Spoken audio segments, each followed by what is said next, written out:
perdoai nossas ofensas, assim como nós perdoamos a quem nos tem ofendido. E assim, vamos iniciar a nossa live falando a respeito de curas e cirurgias espirituais, numa visão científica e numa visão espírita. Eu vou contextualizar um pouquinho o porquê desse tema. Na verdade, nesse momento, eu deveria estar trabalhando numa reunião de cura e cirurgia espiritual. Hoje só está acontecendo à distância, porque nós não temos permissão para atender presencialmente, mas eles estão sendo realizados à distância. Então, o médium lá recebe as psicografias com as orientações, e elas são transmitidas por e-mail, e desses e-mails vão as orientações, né? E há mais ou menos uns 10 anos atrás, eu já participava desse trabalho. Esse trabalho existe há 35 anos, né? Assim como vocês têm um trabalho muito bonito aí no Caminho da Luz, né? Na Luz do Caminho, que não deixa de ser um caminho da luz também, nós também temos um trabalho de cura aqui. E há 35 anos que isso é realizado, tanto que, de acordo com a espiritualidade, e isso nós comprovamos através de nossas estatísticas pessoais e do centro, mais de 1 milhão de pessoas foram atendidas por esse médium. Esse médium é de efeitos físicos, de ectoplasmia para cura.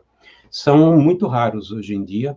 Na verdade, e a medicina do além está migrando para trabalhos muito mais semelhantes ao de vocês, ao que acontece no Frei Luiz, ou que acontece em muitos outros centros espíritas, como, por exemplo, o MAP, né, que é o Movimento do Amor ao Próximo, que são 14 centros, a maioria deles no Rio de Janeiro, e que fazem trabalhos de cura e cirurgia espiritual, né? Mas, por enquanto, nós temos esse médium, e esse médium ele realiza cirurgias, realiza trabalhos de forma inconsciente. Todo o trabalho mediúnico dele é inconsciente, e, na verdade, quem está realizando esse trabalho, como vocês muito bem o sabem, é a própria espiritualidade, não é o médium apenas um instrumento, né? Normalmente o médium é um instrumento. E em função disso, há uns 10 anos atrás, eles nos pediram, o nosso benfeitor espiritual, que é o responsável pelas cirurgias, que é o Dr. Arthur Neiva, nos pediu que nós escrevêssemos um livro. E logo em seguida, nós tivemos que assumir um compromisso de divulgar, na realidade, esse conhecimento, né?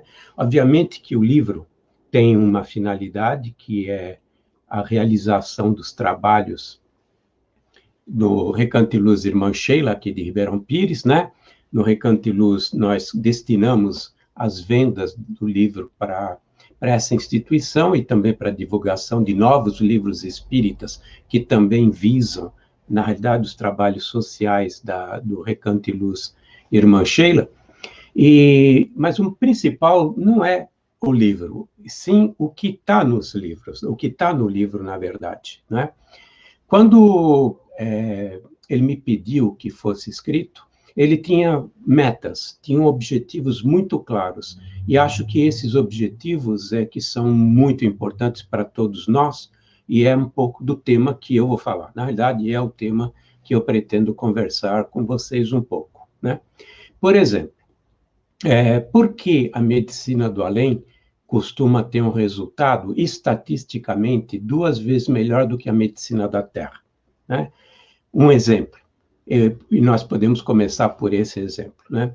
Na verdade, como vem a ciência para o nosso mundo terreno, para o nosso mundo material, esse mundo tridimensional que nos encontramos? O mundo espiritual está numa outra dimensão física, né? Por exemplo, nosso perispírito está na 4ª dimensão física. Nosso corpo mental, tudo indica que está numa dimensão física acima. Por exemplo, a 5ª. Aí eu estou partindo de hipótese de trabalho, que eu sei que o perispírito está numa 4ª dimensão, isso nós sabemos. Que os espíritos estão em outra dimensão, isso nós já sabemos, né? Isso já está sobejamente registrado nos nossos livros espíritas, os que são aceitos pela lida espírita, né? Eles vêm, na realidade da ciência, de lá para cá.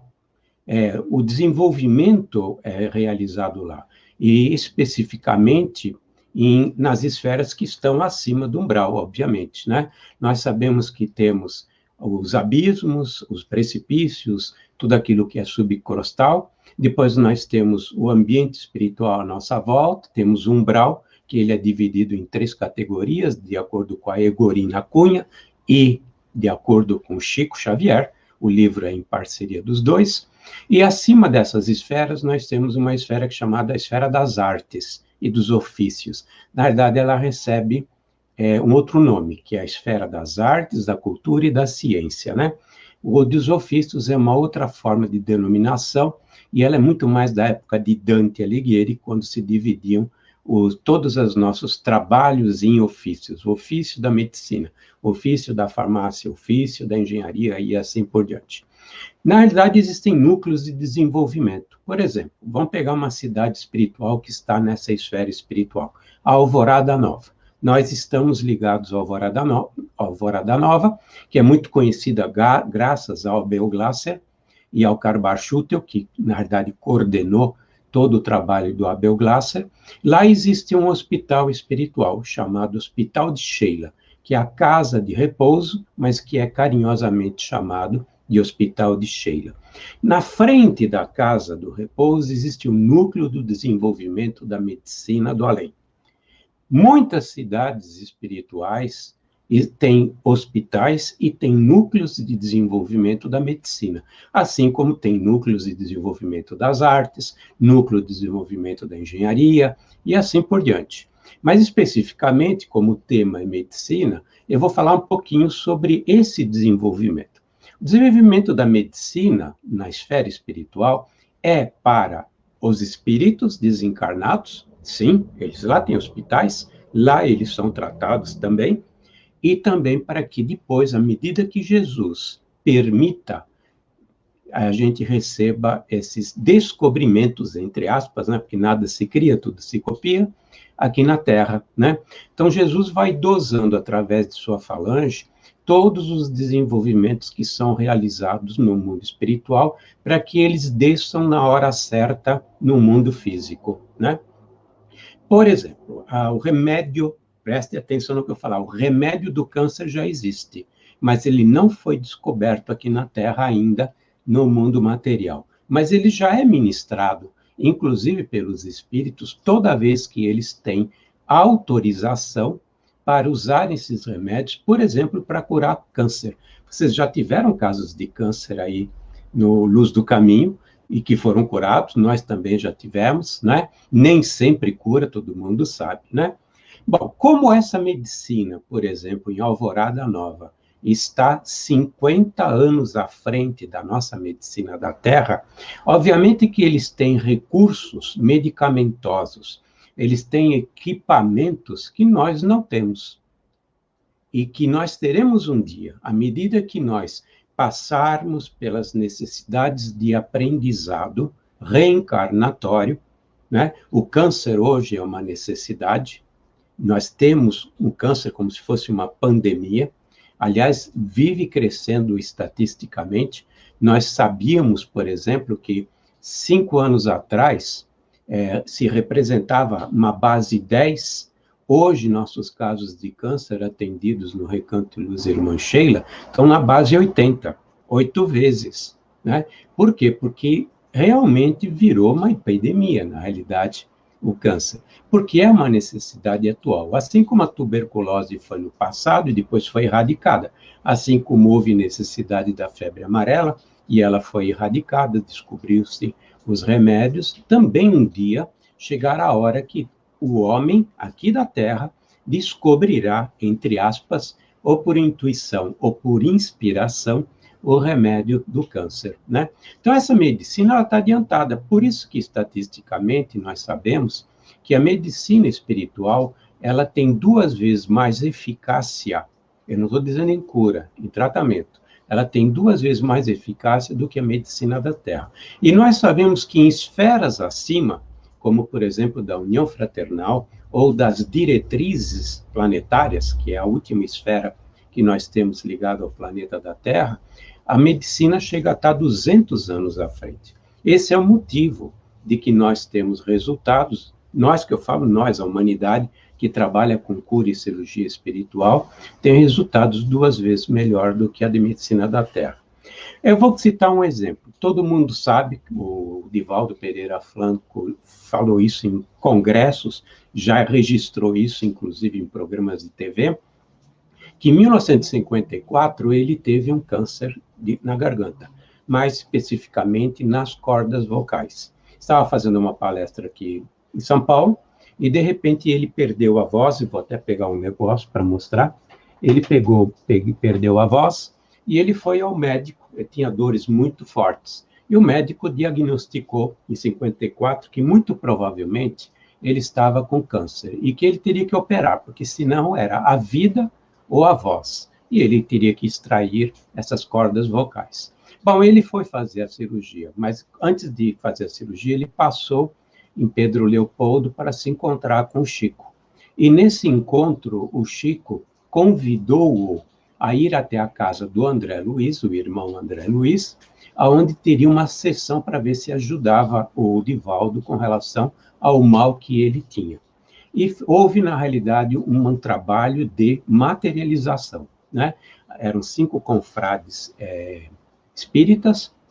O Chico foi um médium de efeitos físicos, porque ele permitiu a materialização de um espírito. Por acaso, a irmã Sheila, nós estamos ligados à irmã Sheila aqui no Recanto e Luz, tanto que é Recanto e Luz Irmã Sheila, assim como pelo menos 40 instituições em todo o Brasil estão ligadas à irmã Sheila, né?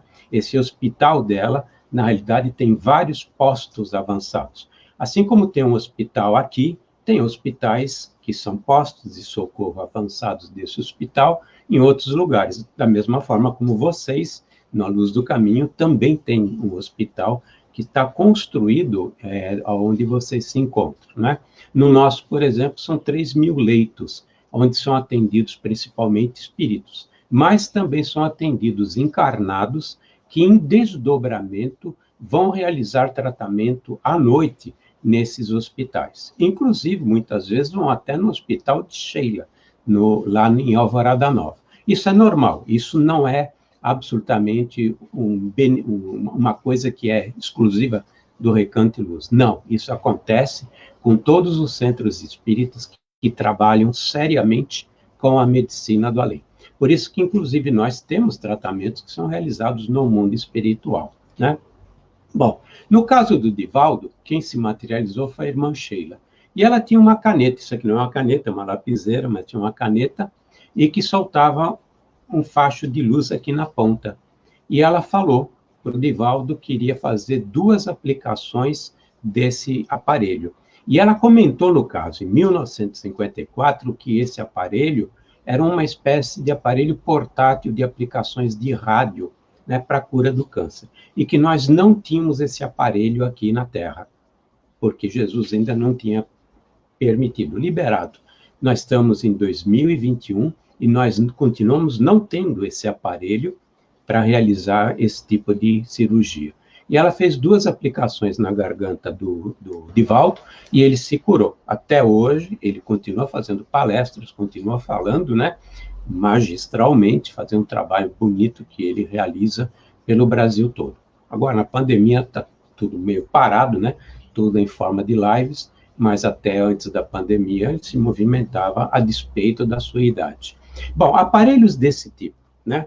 Outro trabalho de materialização que é conhecido é o Grupo do Jair, que depois virou o primeiro centro espírita que a irmã Sheila gerenciou, administrou, coordenou, né? O André Luiz fundou, através do grupo de Jair Soares e da Dona Ló, um centro espírita para materialização e trabalhos de materialização. Isso foi em Belo Horizonte, na década de 50. Depois acabou se ligando ao Grupo Oriente, lá em Belo Horizonte, e, na verdade, houve uma fusão. Naquela ocasião, a Sheila, ela era coordenadora. O André Luiz começou, e o André Luiz levou a irmã Sheila, está isso no livro do Ranieri, né, do Rafael Ranieri, a respeito de materializações luminosas. E a Sheila, na ocasião, fez uma cirurgia através do Peixotinho. Peixotinho foi, na minha opinião, o segundo maior médium de materialização do Brasil conhecido. O primeiro foi Chico. Dificilmente alguém era melhor que o Chico, né? O Chico foi um médium de materialização fantástico, tanto para materialização de física, de espíritos, como materialização para cura, para ectoplasmia de cura. O Chico era completo, né? Ele, como ser encarnado, ele era completo. Continua sendo completo como espírito. E a irmã, ela trouxe naquela ocasião uma pedra, é uma espécie de pedra, parecia verde, né, amargo, eu não lembro exatamente a cor, mas era um verde clarinho, e ela disse que ia fazer uma cirurgia na Dona Ló. Dona Ló estava com câncer no fígado. Imagina, na década de 50, câncer no fígado, se tinha salvação, né? Se hoje já é muito complicado, imagina naquela época. E ela fez a aplicação, e a Dona Ló ainda sobreviveu durante 20 anos, encarnada depois dessa cirurgia. Então, eu estou aproveitando para citar casos, que inclusive estão na literatura, que foram realizados ou pela irmã Sheila, ou por alguns outros espíritos, usando equipamentos que nós não temos até hoje, né? E isso ocorre dentro de um centro espírita. Muitas vezes, numa câmara de passe, ocorrem cirurgias. Basta que os médiuns estejam equilibrados, basta que a casa esteja equilibrada, basta que haja o preparo físico e moral para um trabalho, por exemplo, de passe, e acontecem intervenções dentro de uma câmara de passe. Não precisa ser necessariamente um centro espírita voltado especificamente para cura e cirurgia espiritual, né? Nós tivemos um caso em Poços de Caldas, não sobre passe, mas que também foi muito interessante, num trabalho itinerante que fizemos alguns anos atrás, no União Fraternal, lá de Poços de Caldas, que o doutor incorporou o Edson e passou a ficha de uma senhora, mais ou menos a senhora devia ter na faixa dos 50 anos, né? Eu chamo de senhora a todo mundo, até adolescente eu chamo de senhora, então não fiquem chateadas se eu disse que ela tinha na faixa de 50 anos.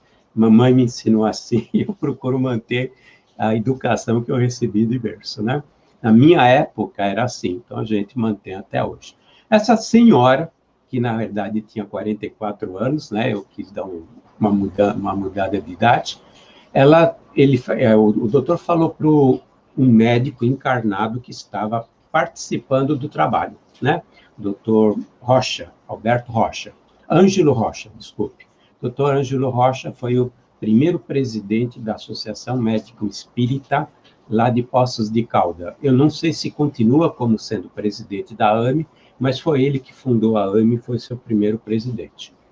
E o Ângelo estava participando desse trabalho, e o doutor, que é o doutor Evandro Chagas, que é o espírito do doutor Evandro Chagas, né, filho de André Luiz, filho, na realidade, do doutor Carlos Chagas, né, ele falou para o doutor Ângelo, quando passar essa senhora, que é dessa ficha, acompanhe a cirurgia que eu farei, né? E na ocasião, passou umas 2 horas, a primeira parte é o receituário, né, que é feito de forma de psicografia, depois tem a música para harmonização, tem palestras, evangelização, aí vai para a cirurgia. Passado umas 2, 3 horas, na hora que ele pegou a ficha, ele pediu para chamar o doutor Ângelo Rocha. E eu fui junto, o doutor falou, não, vai comigo, e eu fui junto, né? Eu não vi a cirurgia, obviamente, por uma questão de decoro, ética, mas eu acompanhei na sala o que estava acontecendo. Ela tinha o quê? Ela tinha, na realidade, um tumor de 7 centímetros, por mais ou menos 5 em uma das mamas, aqui na mama esquerda. 7 por 5. E ele falou que iria extrair esse tumor. De fato, passou alguns segundos, ele pediu para o doutor Ângelo abrir a mão. E na hora que o doutor Ângelo abriu a mão, materializou um tecido, todo ele aparentando ser realmente o tecido da senhora, com a carne, células, coisa e tal, e ele pediu, faça uma análise, vai no laboratório e analise o que é que tem esse tecido, porque nós extraímos da mama dessa senhora, né? Bom, mais ou menos de 7 por 5.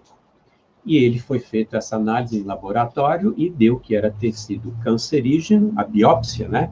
Deu que era tecido cancerígeno, é tecido muito provavelmente desse tipo de região. A senhora fez os exames de imagem durante a semana seguinte e depois, no retorno, trouxe esses exames. E esses exames mostravam o quê? Uma cavidade interna um pouquinho menor do que 7 por 5 e 3 incisões com pontos internos. Tanto que ela disse que ela arranjou um problemão com o médico da terra dela, porque estava programada a cirurgia com esse médico para daqui a um mês, mais ou menos, né? E ele falou assim, mas a senhora fez todo o procedimento comigo e depois fez cirurgia com outro especialista? Ele ficou uma tiririca, a verdade é essa. Então ela comentou que não, nem aparece marca, não tinha absolutamente nenhuma cicatriz. Mas a senhora fez, pode ser que eu não estou vendo, mas a senhora fez, né? Então, ela explicou que foi uma cirurgia espiritual. E como muitos médicos reagem, da mesma forma como muitos médicos reagem, falam assim, provavelmente foi tua fé que te curou. Tudo bem, não tem problema. Mas o importante é que as imagens demonstram exatamente que houve uma cirurgia espiritual, que houve uma desmaterialização de uma zona muito, do tamanho muito, em dimensões muito parecidas com o que foi materializado. Então, houve desmaterialização e materialização. Houve cortes, e houve incisões, e houve um processo de cicatrização instantâneo que não deixou marcas, que provavelmente será a medicina daqui a 50 anos aqui na Terra, né? Falar com relação a esses bisturis, inclusive consta isso no livro de Alvorada Nova, nós sabemos por experiência própria, mas consta isso no livro de Alvorada Nova, do Albert Glasser, tudo isso está capturado nesse livro aqui, tudo que eu estou falando está aqui, é um livro grande, pode ter certeza, quem adora ler vai se esbaldar e quem não gosta vai ter dificuldades, com certeza. O bisturi, ele tem uma propriedade já, o desenvolvimento desse equipamento tem uma propriedade que, ao mesmo tempo que corta, ele vai cauterizando a parte anterior. Então, tudo aquilo que está ajusante da parte do corte, então já está sendo feito o corte, cirurgia, e já está sendo feita a sutura, né? E, na verdade, não é um processo de sutura, é um processo de cicatrização, né? Tecido com tecido, e um processo instantâneo de cicatrização. Tanto que, quando a espiritualidade deseja deixar uma prova, o que eles fazem? Eles deixam a marca durante um dia ou até um mês que houve uma cirurgia. E se você fizer o exame de imagem, aparece que houve uma cirurgia mesmo, né? Em geral, a cicatrização é instantânea e nem aparece o vergalhão vermelho. Mas quando a fé é pouca, né? Quando as pessoas necessitam, na realidade, de uma prova, de um despertamento, é realizado a incisão com esses fins, né? E aparece exatamente essa incisão. Então, na realidade, ocorre um processo, sim, de cirurgia. E ocorre de forma principal no perispírito. Por que no perispírito? Porque, na realidade, o início de todas as doenças, sim, hein? O início de todas as enfermidades começa no perispírito. Palavras de Emmanuel, né? Palavras de Emmanuel, né? E Leis de Amor, que é um livrinho que ele editou através do Chico e do Valdo Vieira em 1963. Tudo isso está lá, inclusive. É um livro difícil de achar, mas eu acho que foi reeditado faz 2 anos. E está lá, tudo que eu estou comentando, inclusive, está lá. Não sobre a parte dos procedimentos cirúrgicos, mas essa parte que eu vou comentar agora, que é relativo a aonde começa a doença, né? A doença começa no perispírito. O câncer começa no perispírito. E por que o perispírito? Porque, na verdade, diz o Emmanuel, nós somos responsáveis pela esmagadora maioria de nossas doenças. Tem 2 exceções. Existe a exceção do processo degenerativo que ocorre com o envelhecimento. À medida que nós envelhecemos, nós temos uma vida útil, é que nem carro, tem uma vida útil, por mais que você faça manutenção, que você se conserve, diz a espiritualidade que biologicamente o homem hoje já poderia viver 120 anos, mas não mais do que 120 anos, com raras exceções, né? Inclusive o doutor, na quarta-feira passada, num trabalho à distância, voltou a dizer, já vos disse que biologicamente o homem pode durar 120 anos no estágio em que se encontra hoje. O ser humano, né? O ser humano pode durar 120 anos. Então, mas nesse processo ocorre um processo de envelhecimento. Nós perdemos funcionalidades. Por exemplo, nós perdemos a capacidade de captar, armazenar e distribuir corretamente o nosso fluido vital. O fluido vital é o que dá vida à matéria, né? Se nossas células pulsam, se movimentam, têm metabolismo, se elas funcionam de forma agrupada, como se tivesse vida, e tem vida, é porque nós temos um combustível que dá vida a todos esses elementos que são matéria, que é o fluido vital, que nós estocamos no duplo etéreo e ocorre um processo de alimentação, por exemplo, de célula para célula. Como é que nossas células recebem o fluido vital?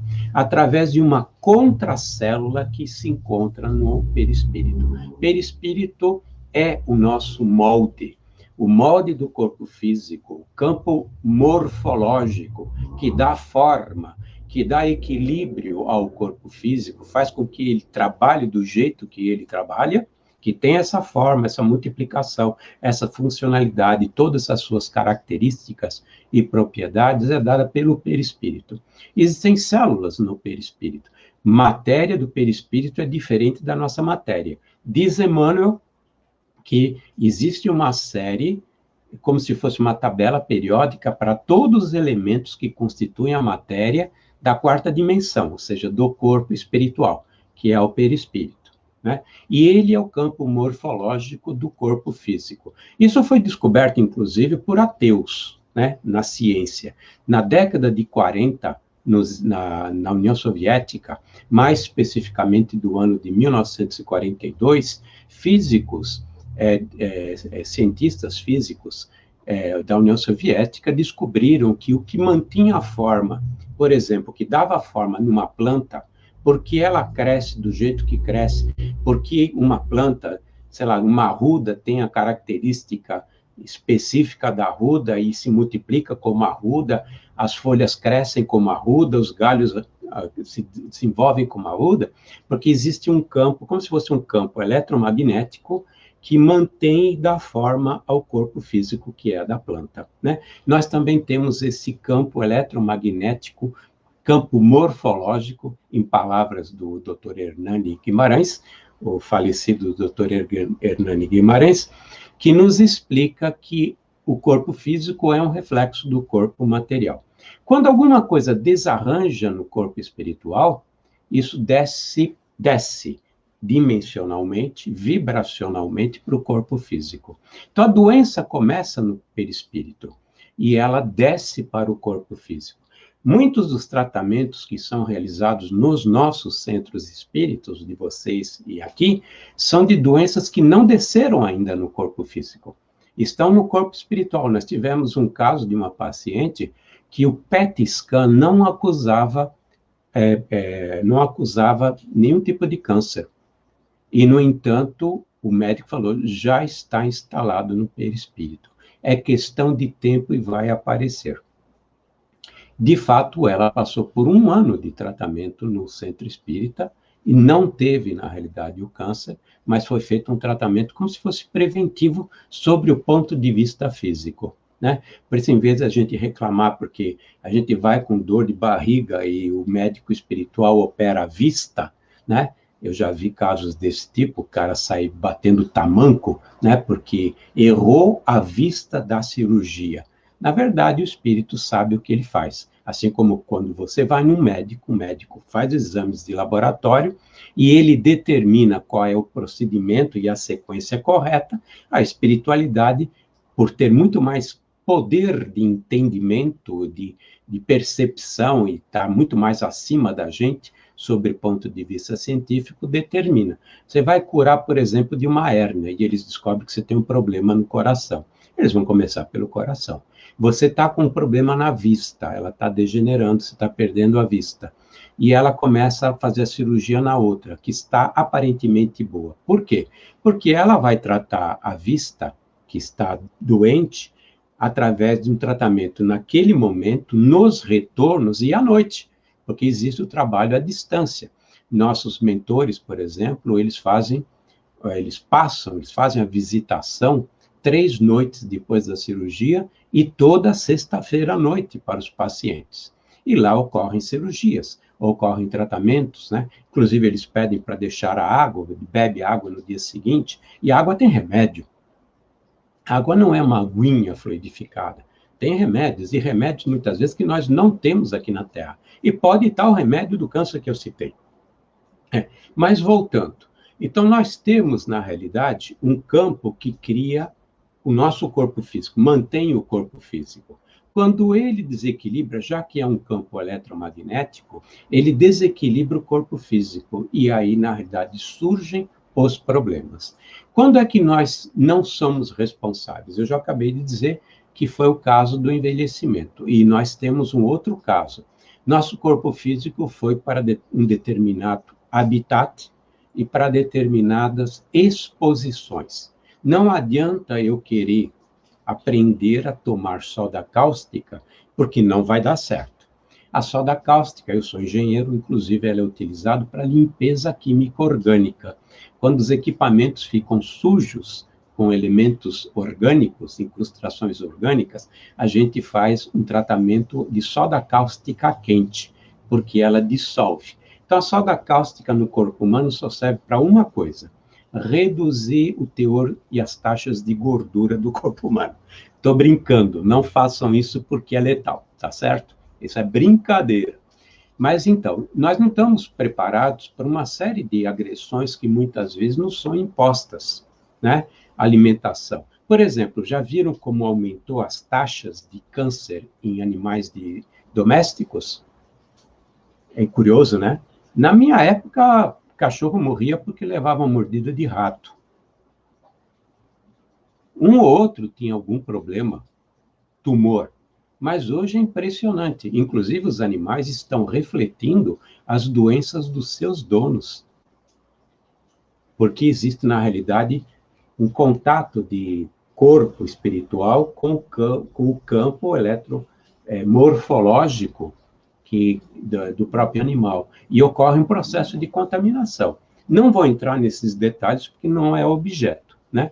Mas também por causa do tipo de ração que eles estão comendo. Será que a ração é realmente feita de maneira ética, de maneira moral? Não sei, né? E será que nós não temos um índice de câncer muito mais exacerbado agora pelos elementos e agentes agressivos que nós somos expostos, né? Pelo nível ético e moral do ser humano, eu não tenho dúvidas de afirmar que nós estamos sendo envenenados, mesmo sem provas científicas. É só ver a baixeza moral que graça em nossa humanidade terrestre, que está muito longe de chegar ao ponto de poder ser admitido no mundo de regeneração. Existem exceções e nobres exceções, mas a média deixa muito a desejar, da qual eu me incluo, hein? Não estou me colocando em nenhuma situação melhor do que qualquer outro. Eu sei o que eu sou, né? A porcaria que, na verdade, eu sou. Mas, retornando, fora isso, todo o resto, ele é provocado por nós mesmos, e o resto é a esmagadora maioria. Nossos desajustes de pensamento, nossos desajustes de sentimento, de emoções, nossos estados conscienciais. Diz a Joana de Ângeles, olha só, a depressão como estado mórbido. Eu não estou falando de estado depressivo, eu estou falando de uma doença que é chamado transtorno de ordem mental, segundo a OMS, segundo o Ministério da Saúde. Ele está na faixa, hoje, provavelmente de 20% da população mundial, né? Talvez com a pandemia tenha até piorado, nós não sabemos. Hoje só se fala em pandemia, então a gente não sabe o que está acontecendo com relação ao resto, né? Mas a depressão, diz a Joana de Ângelo, que ela faz uma afirmação impressionante. Fora os estados que são provocados, as situações traumáticas que geram a depressão aqui na Terra hoje, né? A pessoa está com a família e perde metade da família num acidente. Obviamente que se ela não for muito forte, ela realmente pode entrar num estado de depressão muito forte e ir para um estado de transtorno, né? Mas ela diz, fora essas situações, é o espírito que traz dívidas do passado e não quer se reharmonizar com a lei, mas entra num conflito consciencial tão forte, numa batalha entre a consciência e o ego, a consciência e a persona, que não quer fazer os ajustes naturais, que ela acaba ficando com transtorno de ordem mental, ou transtorno de ordem de personalidade, como queiram chamar, chamado depressão. Tem um doutor, não lembro agora o nome, ele foi durante 20 anos presidente da Associação Médica Espírita de Belo Horizonte, né? Eu acabo errando o nome dele. São 20 anos agora ele não é mais presidente da AME, tem alguns livros muito interessantes sobre a depressão, e ele comenta a mesma coisa. E ele comenta mais. Ele diz que 70% das pessoas que têm depressão como doença, 70% têm casos obsessivos, não como causadores, mas como consequência, na maioria das vezes, da depressão, né? Mas no caso da depressão, o que acontece? Nosso sistema imunológico vai para a cucuia. A partir do momento que nosso sistema imunológico vai para a cucuia, e assim como tem outros problemas, outros sentimentos que causam a mesma coisa, nós estamos, sim, aí à mercê das bactérias, dos vermes e de tudo aquilo que pode nos atacar. Nós somos um laboratório fantástico de autodefesa. Nosso sistema imunológico, nesse exato momento, está combatendo coisas que são altamente fatais. Muito mais fatais do que o Covid-19, mas muito mais. Mas nós, quando estamos equilibrados, ele é capaz de lidar com isso. A partir do momento que nós entramos em depressão, nós temos um amortecimento, inclusive, no caso de depressão, existe um problema bioquímico a nível de comunicação neural. Então, existe também um problema, na realidade, de lentidão nossa, por isso que a gente fica todo mais para baixo, coisa e tal. O sistema imunológico vai para as cucuias. Caso, por exemplo, de mágoas profundas, mágoas prolongadas, pode levar a miomas, no caso de mulher, e pode levar a câncer. A espiritualidade cansa de dizer, perdoa, procura trabalhar essa questão do perdão. Porque mágoa, na verdade, é um perdão que não foi feito, né? Procura trabalhar porque uma mágoa profunda pode levar a casos muito sérios de câncer, né? Isso a gente trabalha normalmente no dias que tem presencial aqui, são 500 pessoas num sábado de cura, né? Passam 2.500 pessoas em atendimento por mês, né? Isso porque está numa fase bem menor, porque o médium, à medida que ele também foi envelhecendo, teve que reduzir os tratamentos que ele realiza, né?